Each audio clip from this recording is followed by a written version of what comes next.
on vacation in Florida, and of course I'm a palm enthusiast, so I had to come check out Home Depot. I almost wish I hadn't.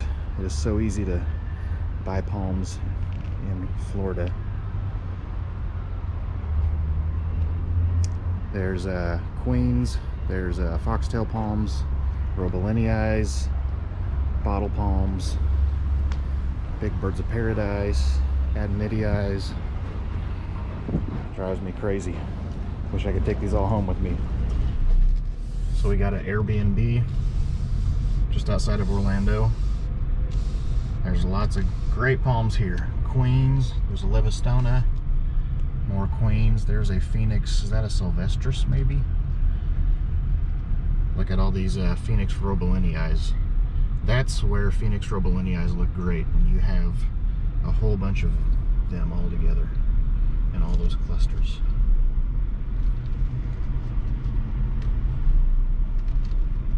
Some more queens and robelenii.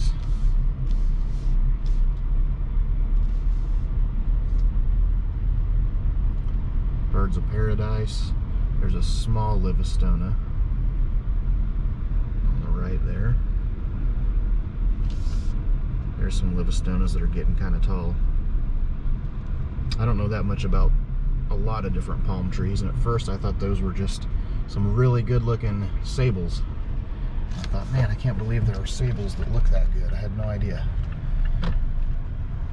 But they're not sables, they are Livistonas.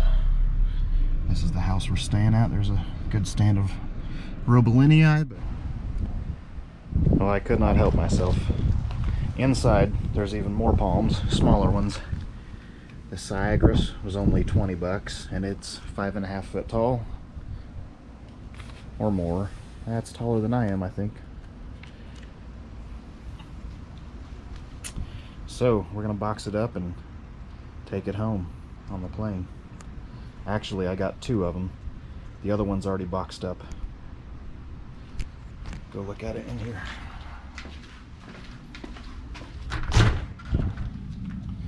There it is, all folded up in there.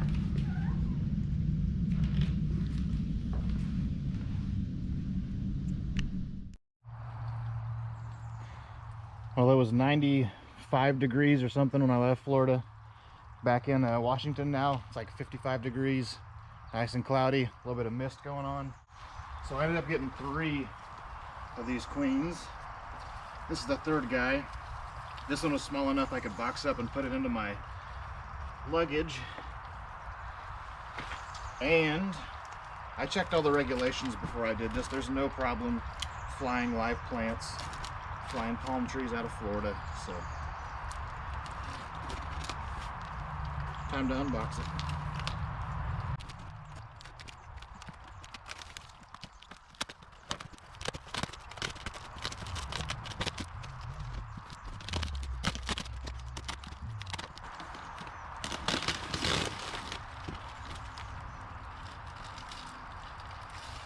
So it looks like I broke 2 fronds in the process of folding these up, which is not too bad.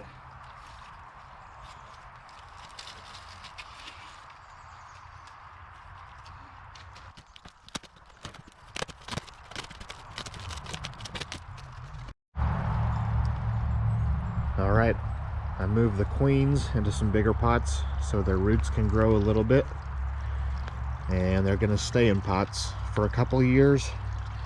We'll move them into the greenhouse in the wintertime until they get too big to fuss with, and then we'll probably put them in the ground and protect them as needed, but sooner or later it's gonna get too cold and they're gonna die, and that's okay. Queen palms will probably never be at home here in zone 8A. Most of our winters are probably a 9B, but every few years we do get some temperatures down into the low teens, so they'll probably die sooner or later. That's all right.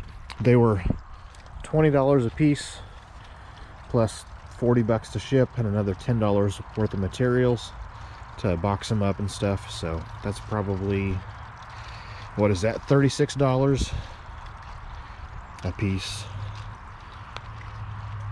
The standard boring palm that you can get here is a Trachycarpus fortunei, or a fortunei hybrid like these, but they are probably equivalent priced, but these are way cooler just because they're more rare. So it's that whole supply versus demand thing. So hopefully we'll get a good 3 or 4 or 5 or 6 years out of them. One more thing to show you. 2 more things to show you. So this clematis just opened today. This purple flower was just a bud like these earlier today. Number 2, Home Depot just got these Insectae ventricosum morellii in. I love these bananas. The colors are so cool on these. Those are not hardy here either. The bananas are pretty bulletproof. You can dig them up and bring them inside, and they don't care if you mess up their roots. Just give them lots of water, lots of light. Anyway, that's the story of how I smuggled queen palms out of Florida. So hopefully we'll do some videos later with some updates on the growth of these suckers.